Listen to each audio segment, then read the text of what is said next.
The late August heat hung over Chicago like a heavy blanket, pressing against the glass walls of the University Medical Center. Inside, fluorescent lights hummed softly above sterile white halls, with a faint scent of antiseptic clung to every surface. Dr. Ethan Blake walked slowly down the corridor, his lab coat hanging loosely from his shoulders, the weight of the last few days etched deep into his face. He had been a surgeon for more than a decade, long enough to know that not every life could be saved. But this time was different. This time, they were calling him a killer. The parents of 13-year-old Angelina Parker were threatening to sue the hospital, convinced that Ethan was responsible for their daughter's death. Her mother's screams still echoed in his ears. "You killed her! You killed my baby!" A chorus of grief and rage that no amount of reasoning could silence. The father had tried to calm her, had even told Ethan he knew the risks, but none of that mattered now. Their little girl was gone, and in the eyes of the law, someone had to pay. The truth was more complicated, as it always is. The decision to operate on Angelina had not been Ethan's. It had been made by Dr. Nathan Blake, the ambitious young surgeon who happened to be the chief of surgery's son. Nathan had recently returned from a residency in London and carried himself with the kind of arrogance that came from privilege and unchecked confidence. The case was a desperate one, a congenital defect so severe that most children with it didn't live past infancy. Angelina had survived to 13, but her condition had deteriorated rapidly. The best surgeons in the country had refused to operate, calling it a lost cause. Nathan, eager to prove himself, saw it differently. He wanted the glory. He wanted to succeed where others had refused. Ethan had tried to warn him. In the staff room behind a half-closed door, he had overheard Nathan dismissing concerns from other doctors, boasting that he had observed similar procedures during his time abroad. Ethan had shaken his head silently. With the equipment they had, and in the condition Angelina was in, the surgery was almost certain to fail. But Nathan didn't want advice, especially not from someone he saw as part of the old guard. Then, on the morning of the operation, Nathan simply didn't show up. No explanation, no call, just vanished. The department head, his father, cornered Ethan in the hallway. "You'll have to step in," he said, as if it were a minor inconvenience. Ethan hesitated. "What's on the schedule?" "Just Angelina Parker," the older man replied. Ethan froze. "No, I won't do it. She'll die on the table. You know she will." But then Angelina's father appeared, his eyes red and desperate. "Please," he begged. "We know the risks, but if there's even the slightest chance, even one more week with her, we'll take it. She wants to fight. Please don't give up on her." Ethan's resolve began to waver, against his better judgment, and with the signatures of the parents on the consent forms he scrubbed in. The surgery went as expected, which is to say it went badly. Angelina's frail body couldn't endure the strain. Despite every precaution, every carefully measured decision, she slipped away less than an hour after the final suture was placed. Ethan stepped into the waiting room with hollow eyes and told the family what they already feared, that their daughter was gone. Her mother collapsed, screaming at him through her tears. Her father argued with her, saying they had known the risks, but her grief was louder than reason. And when she vowed to see Ethan behind bars, he didn't have the strength to argue. That night, Ethan walked out of the hospital long after the sun had set. The sky above the city painted in muted orange and violet. The hum of traffic and the distant wail of sirens felt strangely far away, as if the world had moved on without him. He was only 35, but he felt 100. He had no one waiting for him at home. Once there had been someone, a wife he had loved deeply. But their marriage had collapsed under the weight of resentment and unspoken disappointments. She had dreamed of becoming an actress in New York, and motherhood, she said, would ruin her figure. When she became pregnant, she chose her career over their child and over him. That was the day something inside Ethan broke. Now his house was silent but for the soft padding of paws on the floor. "Tanya!" A scrappy little dog he had found abandoned by a dumpster one rainy evening was his only companion. He had named her, perhaps masochistically, after his ex-wife. She greeted him each night with unfiltered joy, oblivious to the wreckage inside him. Ethan sank into his couch, the room dark but for the flicker of passing headlights outside. His hands, so steady in the operating room, trembled as he stared at them. Somewhere, a family was mourning their daughter. Somewhere, a mother was whispering his name with hatred. And somewhere deep inside, he wondered if they were right. The afternoon sun had started to dip, but the heat still clung to the streets of Chicago like a second skin. The hum of traffic floated up from below as Dr. Ethan Blake crossed the bridge over the Chicago River, his thoughts still tangled in the chaos of the hospital. Angelina's mother's words echoed in his head with every step. Murderer. Killer. He told himself to breathe, to let the day go, but the guilt sat on his chest like a weight that refused to shift. Then movement on the far side of the bridge caught his eye. At first he thought it was a photo shoot. A young woman in a wedding dress, lace billowing in the warm wind. But there was no photographer, no groom, no wedding party. She was alone, and she was climbing the railing. "Hey!" Ethan called, breaking into a run. But before he could reach her, the woman swung a leg over the side, then the other, and with a sudden, desperate motion, she jumped. The splash hit the silence like an explosion. For a fraction of a second, Ethan froze, watching white fabric swirl in the dark water below. Then instinct took over. He dropped his bag, kicked off his shoes, and vaulted over the railing. The impact with the river was harder than he expected, a cold slap against the heavy summer air. He surfaced, gasping, and scanned the water. There, the white dress floated just beneath the surface, dragged down by its weight. He swam hard toward it, the current tugging at his arms. When he reached her, he hooked his arm under her shoulders and kicked toward the shore, lungs burning. "Stay with me," he muttered, though her eyes were closed and her body limp. By the time he dragged her onto the muddy embankment, his muscles were screaming. He checked her airway, still breathing. Faint, but there. He tilted her chin and gave 2 quick breaths. Water sputtered from her lips, and she coughed weakly, a sound that filled him with relief. "Can you hear me?" Ethan asked. Her eyelids fluttered, but her gaze was vacant, unfocused, as if she was somewhere far away. "It's okay. You're safe now." Her dress was soaked and filthy, her hair tangled and heavy with river water. The scent of alcohol wasn't there. Instead, her breath was strangely clean, her pupils unfocused. It wasn't drunkenness, Ethan thought. Something else was wrong. "Do you have somewhere to go?" he asked gently. She shook her head and began to cry, soft, broken sobs that cut deeper than any words. "Okay," Ethan said quietly. "Then I'll take you home." The taxi driver barely blinked when he saw the dripping bride at Ethan's side. Chicago had seen stranger things. Back at his small apartment, Ethan handed her a towel, found an oversized t-shirt and sweatpants, and showed her the bathroom. When she emerged, her steps were unsteady, her eyes glassy. He guided her to the couch and draped a blanket over her. She mumbled something incoherent before slipping into a deep, heavy sleep. It was only then, as he pulled the blanket up to her shoulders, that he noticed a thin scar on her knee, a neat, surgical line.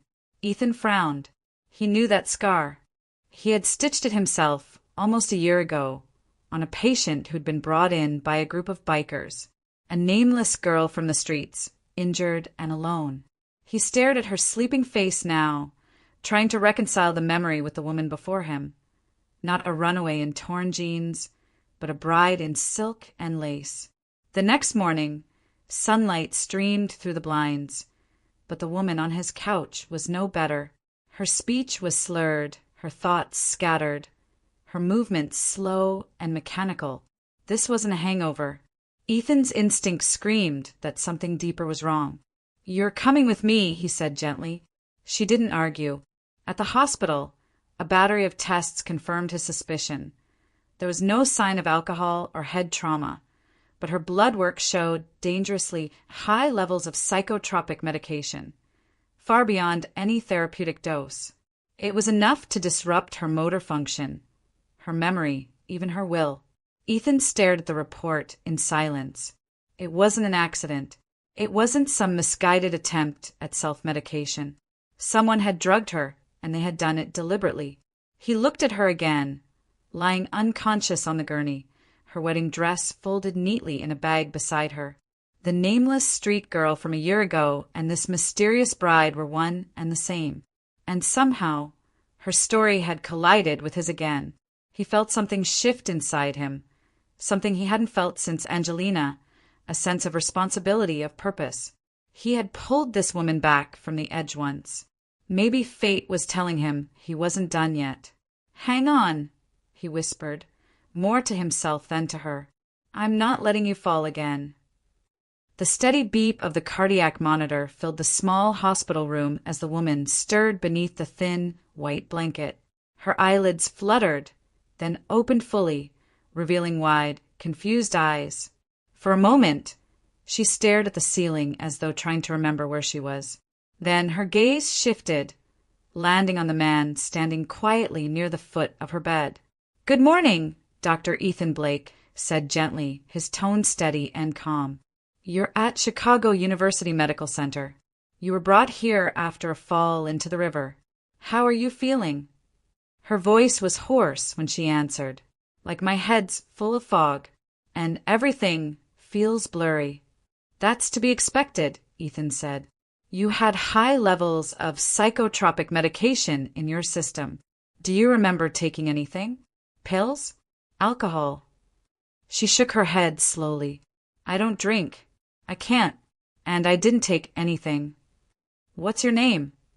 Ethan asked. "Elise," she whispered. "Elise Walker. I'm 26. The name settled into the sterile air between them. Elise Walker. The woman in the wedding dress finally had a name. Ethan nodded encouragingly. "Do you remember what happened before you ended up in the water?" Her brow furrowed as she pieced the fragments together. "There was a wedding. Mine. I married Daniel Walker. And then I started feeling strange. Weak. My thoughts didn't make sense. Daniel said it was probably exhaustion. He took me to the river, said the fresh air would help. Then he asked me if I loved him. He told me if I did, I should prove it. And then I was running. Someone was chasing me. After that, everything goes dark." Ethan's jaw tightened. It was too early to jump to conclusions, but the story didn't sit right. "Did Daniel give you anything to eat or drink before you started feeling this way?" Elise thought hard, then nodded. "Juice. Some salad. That's all. Nothing else." "No," she said firmly. "I swear." Ethan made a note in her chart, but the unease in his chest grew heavier. Over the next few days, as the drug slowly cleared from her system, Elise began to talk more, and with each conversation her story unfolded like a bruised flower opening in slow motion. She had grown up in the foster system, a forgotten child passed from one indifferent home to another. "We fought like wolves in that place," she said one afternoon as Ethan checked her vitals. "It wasn't about being mean. It was survival. If you didn't fight, you got eaten alive." As a teenager, she aged out of the system with nothing but a trash bag of clothes and a heart full of rage. She took any job she could find, waitress, cleaner, janitor, and everyone ended the same way. "People think they can talk to you like trash because you're nobody," she said bitterly. And I wasn't the type to smile and nod. If someone disrespected me, I hit back. Literally. One night changed everything. She was walking home when she saw two men beating an older man outside a convenience store. "I didn't even think," she recalled. "I just jumped in. They ran, eventually. He was bruised and bleeding, but alive." The man she had saved turned out to be Harold Walker, a wealthy businessman with no heirs. He was lonely and stubborn, and for reasons she never fully understood, he took her under his wing. "He called me his daughter," Elise said, her voice softening. He taught me how to run a company, how to stand in a boardroom and not flinch. He said I had a good head and a stronger heart. When he was dying of cancer, he left everything to me. The company, the estate, all of it. It was after Harold's death that Daniel entered her life, Harold's only nephew. He told me he didn't care about the money or the company, Elise said. He said he loved me for who I was, and I believed him. They married quickly, too quickly, perhaps, and almost immediately after the wedding, things began to change. Elise experienced sudden memory lapses, confusion, and bursts of paranoia. Daniel insisted she see a psychiatrist. The doctor diagnosed her with schizophrenia, a diagnosis that was never confirmed by further testing. It didn't feel real, Elise said, twisting the hospital blanket in her hands. I felt like I was disappearing, like someone else was taking over my life. Ethan listened quietly, his expression grave. Everything about the story felt wrong. Psychosis didn't appear overnight. It didn't vanish as the drugs left her system. And it certainly didn't line up with the toxicology report sitting on his clipboard. Elise, he said finally, I want you to be very careful. Don't eat or drink anything from Daniel. Not a sip of water. Not a bite of food. And if he brings you anything at all, save a sample and bring it to me. We'll test it. Her eyes widened. You think he's doing this to me? I think we don't know enough yet, Ethan replied carefully. But I've seen enough cases like this to know that sometimes the danger isn't in your head. It's standing right next to you. For a long moment, Elise said nothing. Then she nodded slowly. Okay, I'll do what you say. Ethan gave her a reassuring smile, but his mind was already racing. The scar on her knee, the drugs in her blood, the husband who wanted her declared insane. Too many pieces pointed to the same conclusion. And if he was right, Elise Walker's nightmare was just beginning. 3 days later, the steady rhythm of the hospital had returned. The same sterile halls, the same soft hum of machines. But something in the air around Elise Walker's room had shifted. She sat propped up against the bed's railing, her skin no longer pale and clammy, her thoughts clearer now that the drugs were nearly gone from her system. Ethan Blake stopped by every few hours, checking her vitals, adjusting her and trying, unsuccessfully, to shake the knot of suspicion growing in his chest. That afternoon, a knock on the door broke the monotony.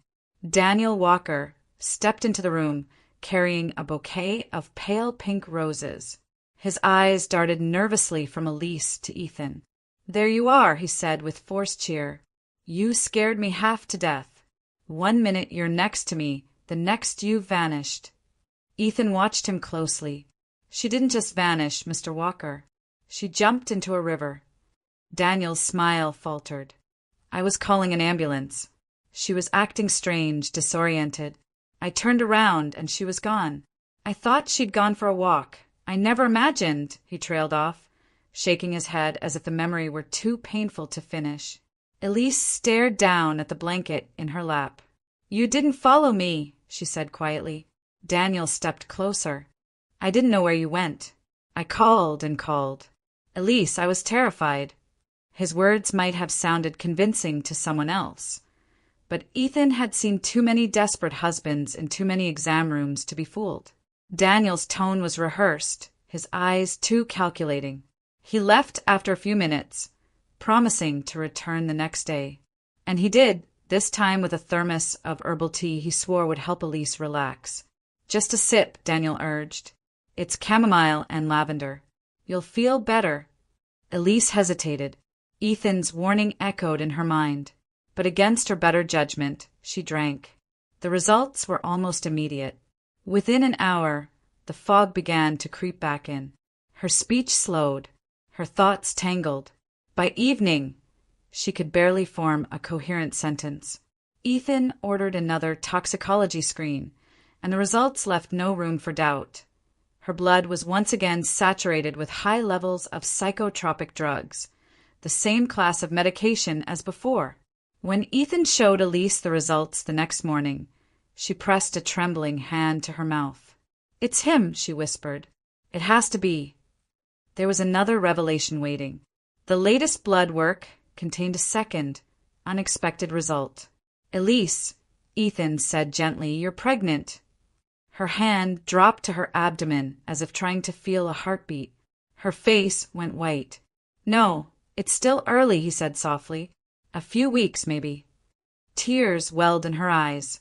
I can't have a child with someone who tried to poison me. What if he hurts the baby? What if," her voice cracked, "what if he only married me for this?" Ethan knelt beside her bed. "Listen to me. You are not alone in this. We'll get to the bottom of it, and we'll make sure you and your baby are safe." "How?" she whispered. "By proving what he's done.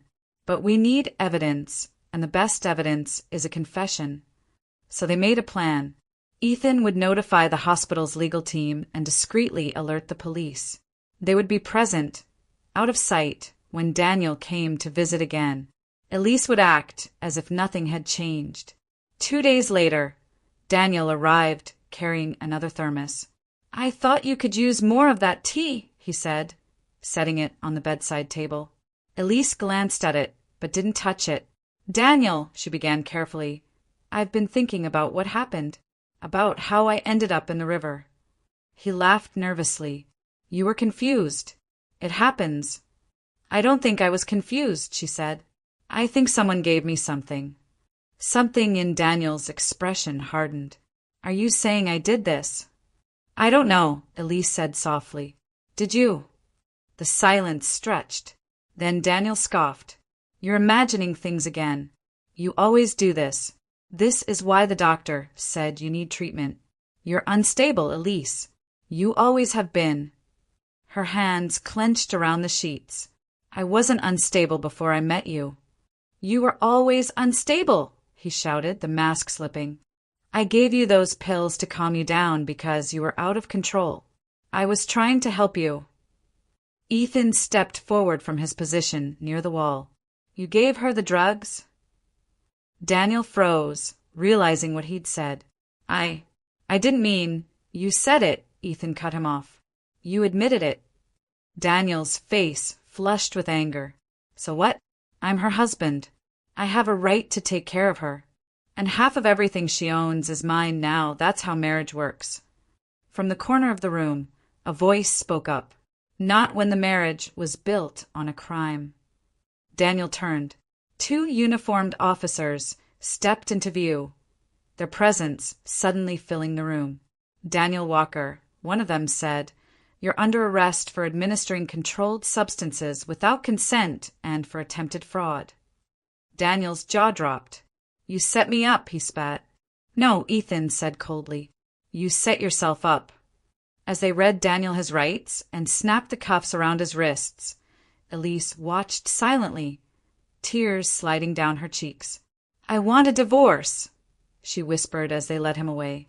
"Right now. I never want to see him again."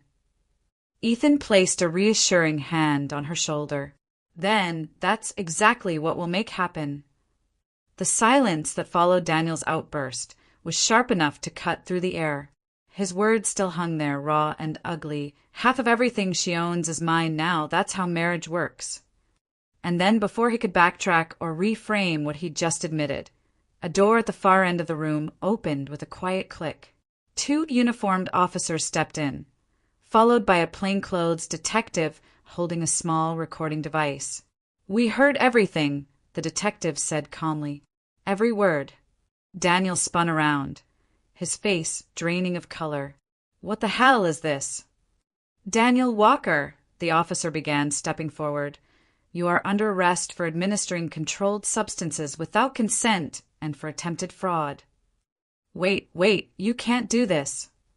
Daniel stumbled backward, his voice rising. "I didn't do anything wrong. I was just helping my wife. She's unstable. She needs medication." The detective held up the recorder. "You admitted to drugging her without her consent. That's a felony under Illinois law." The officers moved in. Daniel backed away until his legs hit the edge of the bed, and then there was nowhere left to go. Cold steel cuffs clicked around his wrists. "This is insane," he shouted, thrashing against their grip. "She's the crazy one, not me. She's the one who manipulated Harold into giving her everything. She's the thief, not me. She stole my inheritance." His voice grew louder, more desperate with each word, but the officers remained impassive. Ethan stood still, his expression unreadable, watching the man who had nearly destroyed Elise's life spiral deeper into panic. "She took everything," Daniel screamed as they dragged him toward the door. "The company, the estate, it should have been mine. All of it should have been mine." Elise sat frozen in her hospital bed, her hands gripping the sheets so tightly her knuckles turned white. She didn't flinch. She didn't cry. She simply stared at the man she had vowed to love and honor, now spitting hatred at her as he was led away in handcuffs. "Do you have anything you'd like to say before we go?" the detective asked, pausing at the doorway. Elise's voice was barely above a whisper, but every word was steady. "Yes," she said. "I want a divorce. Immediately." Daniel's head whipped around, his face twisted with rage. "You can't leave me," he snarled. "You need me.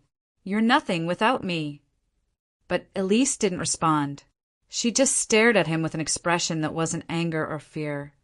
It was something colder, something final. For the first time since the nightmare began, she had control. The door closed behind them, and the room fell quiet again. Elise exhaled shakily, pressing a trembling hand to her stomach. 2 weeks, she whispered, more to herself than to anyone else. 2 weeks ago I was walking down the aisle, and now her voice broke, and tears she'd been holding back spilled freely down her cheeks. Ethan moved to her side and gently placed a hand on her shoulder. "I'm sorry," he said softly. "I wish I could say something to make this easier, but I know words don't do much right now." Elise shook her head. "I was so sure he loved me.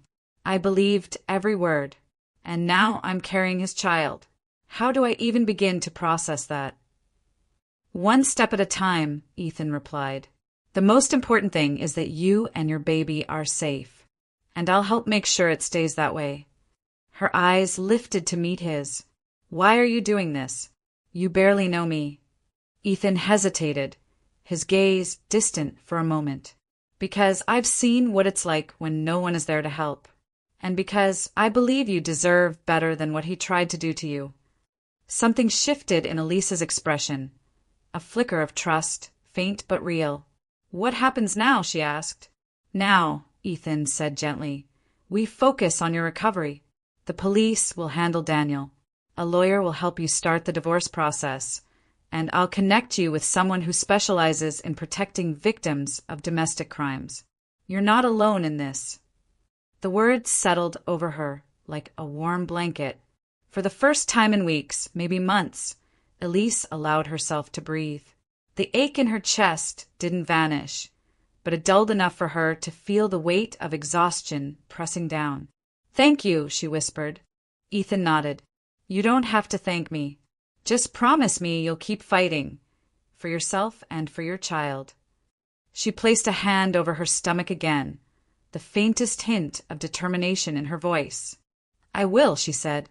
"I don't know how yet, but I will." Outside, the late summer sun was beginning to dip, painting the city in shades of gold and crimson. Somewhere across town, Daniel Walker sat in the back of a police cruiser, railing against the world as his carefully constructed plans crumbled around him.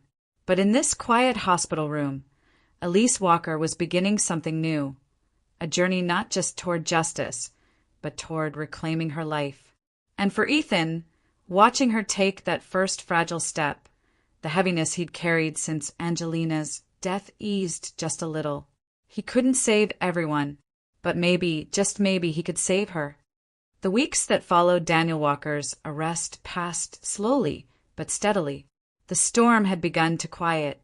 Elise remained in the hospital under observation, her strength returning a little more each day. She was still fragile, physically, emotionally, but the heavy fog that had once clouded her thoughts was gone. The medication was clearing from her system, and her memory was sharper now. She could finally look toward the future without the dizzying disorientation that had haunted her since her wedding day. Ethan Blake visited often, sometimes with test results, sometimes just to talk. They spoke about the baby, about her fears and hopes.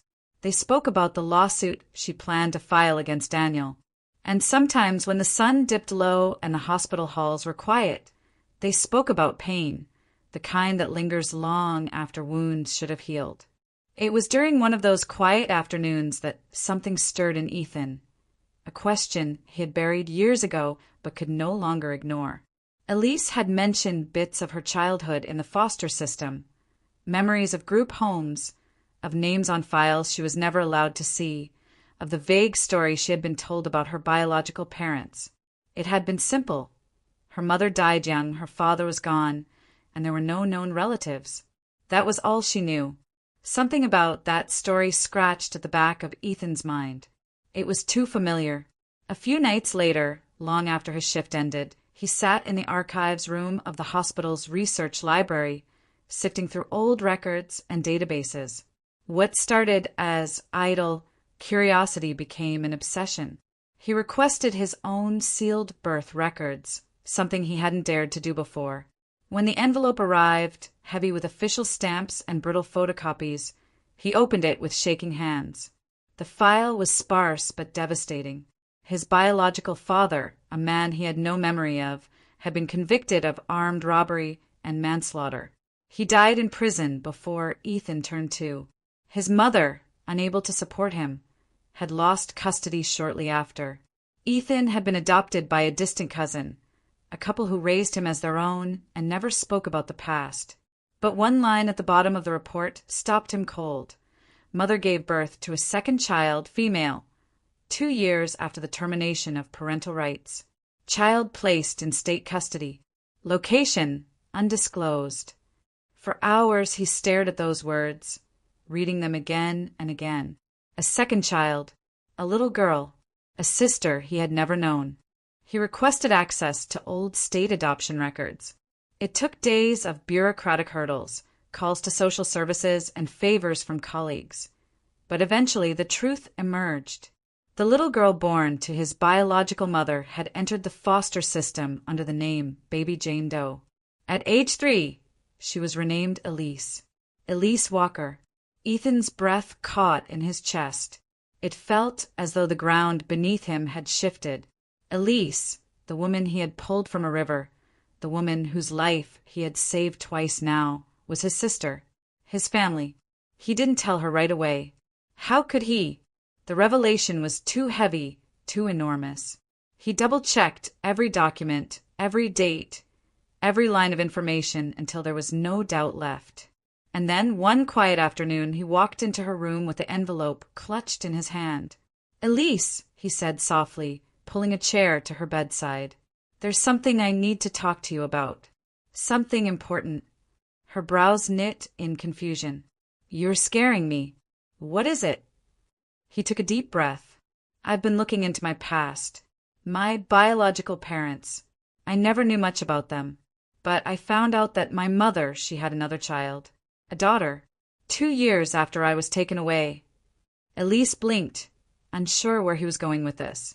"Okay, that daughter was placed into foster care. Her name was changed. She was adopted by the state." Ethan's voice trembled as he spoke the next words. Her name was Elise Walker. Silence. At first, Elise laughed, a nervous, disbelieving sound. "That's not possible," she whispered. "It can't be." But then Ethan showed her the records, the birth dates, the locations, the adoption files. As she read, the color drained from her face. "Oh my God," she breathed, her hands shaking. "You're saying we're brother and sister," Ethan finished softly. "I think we always were." The tears came slowly at first, then all at once. Elise pressed her hands to her face and sobbed. Not the sharp, bitter sobs of grief, but the kind that come when a missing piece of your soul is suddenly returned to you.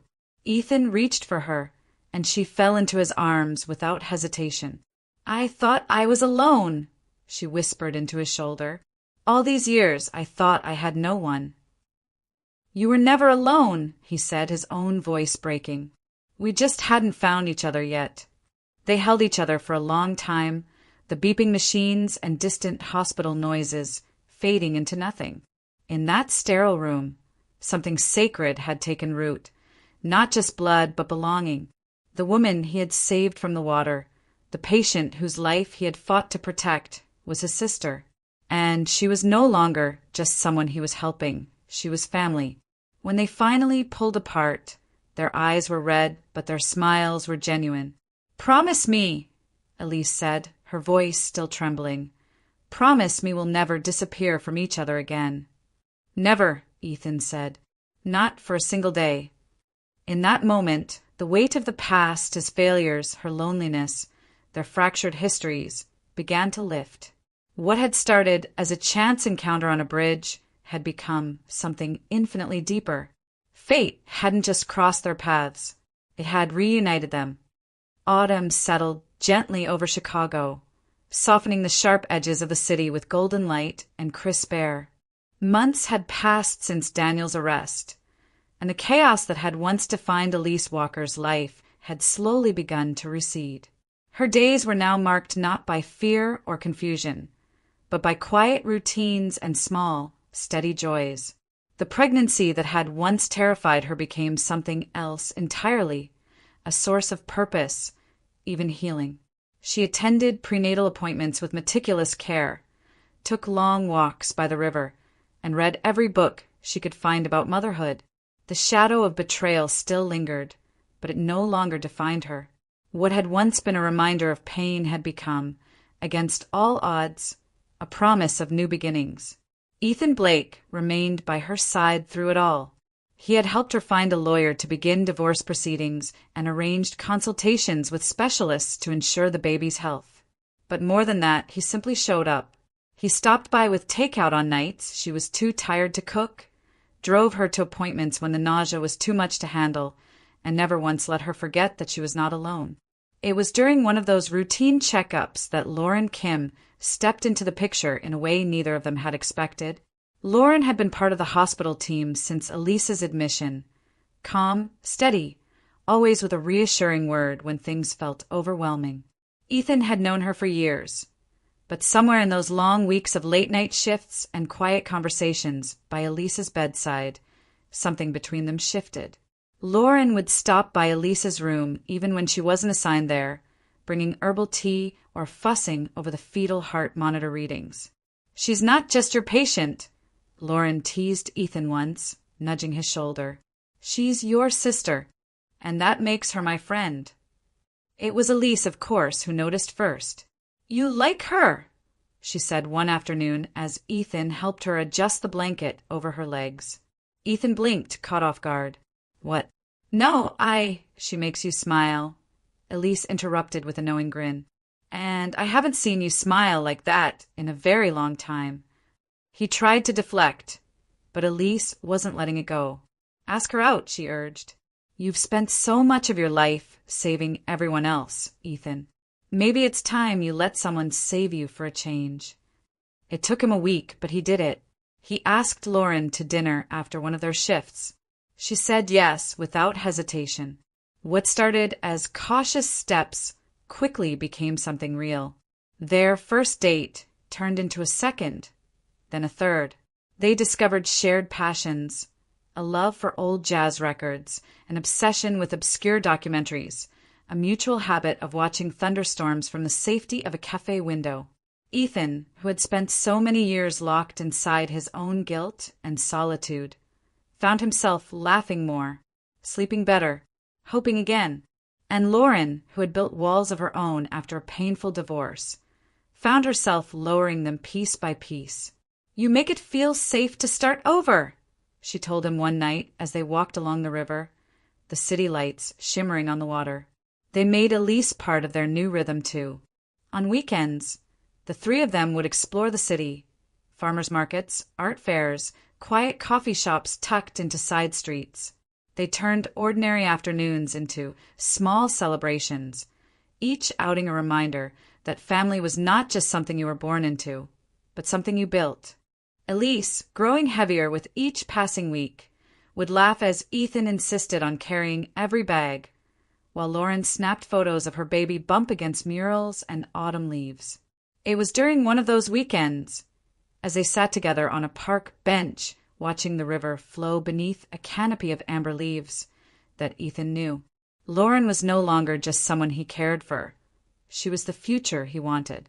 A month later, he invited her to dinner at the little Italian place near the hospital where they'd had their first date. As dessert arrived, he slid a small velvet box across the table. Lauren stared at it, then at him, eyes wide. "Lauren," he said, his voice unsteady but sure. "These past months have shown me something I'd forgotten. That life doesn't end when it breaks. It begins again. And I want to begin again with you. Will you marry me?" Tears welled in her eyes as she nodded. "Yes," she whispered, then laughed through her tears. "Yes, of course." They shared the news with Elise that night. She burst into happy tears, hugging them both with surprising strength for someone 7 months pregnant. "We're going to be a family," she said, smiling through her tears. "A real one." And they would be. Ethan and Lauren decided they would marry after Elise's baby was born, not because they needed to wait, but because they wanted Elise to stand beside them, not just as family, but as the reason their lives had been rewritten. The winter wind swept across the river as they left the restaurant hand in hand, but Ethan felt only warmth. The man who once believed he was defined by his failures was now building a future, not alone, but surrounded by the people he loved. And for the first time in a long time, he felt that everything broken in his life had finally begun to heal. The snow was falling softly over Chicago the night Elise went into labor, the city wrapped in winter's hush. Inside the hospital, fluorescent lights hummed and footsteps echoed as nurses hurried through the halls. Elise gripped the edge of the bed, her face pale but determined, as another wave of pain rolled through her. "It's time," she whispered, her breath catching. Ethan Blake was already in scrubs, his heart pounding harder than it ever had in an operating room. He had performed hundreds of surgeries in his career, but none like this. This wasn't just another patient. This was his sister, and the child about to enter the world was his nephew. Lauren stood beside Elise, holding her hand, whispering words of reassurance. "You're strong," she said. "You've got this." The labor was long and difficult. Hours stretched into an exhausting blur, and Elise's strength began to waver. Then the monitors began to beep erratically, and a nurse's urgent voice broke through the room. "She's hemorrhaging." Time shifted. Everything became movement and instinct. Ethan snapped into action, his voice steady and precise as he gave orders. "We need to prep her for an emergency C-section now. 2 units of O-negative on standby. Move." Elise's eyes fluttered open as they wheeled her toward the operating room. "Ethan," she murmured, fear in her voice. "I'm right here," he said, leaning close so she could hear him. "I'm not going anywhere." The next hour was a battle. Blood loss threatened to spiral out of control, and for one terrifying moment, the fetal heart monitor dipped too low. Ethan's hands worked with the precision of muscle memory. His mind split between surgeon and brother. He closed off the bleeding vessel, stabilized her vitals, and guided the team through every critical step. And then a cry, thin and fierce, cutting through the sterile air. The nurse held up a tiny, wriggling boy, his skin flushed, his lungs declaring his arrival with all the strength his little body could muster. "He's stable," she said, smiling behind her mask. Ethan's chest tightened. He had brought hundreds of babies into the world, but none had ever felt like this. This one was family. The surgery wasn't over. Elise was still losing blood, still hovering between safety and danger. Ethan focused harder than he ever had in his life. Every stitch was a promise, every movement a prayer. Not her. Not today. When it was done, when the bleeding stopped and her vitals steadied, Ethan allowed himself to exhale. Elise was alive. So was her son.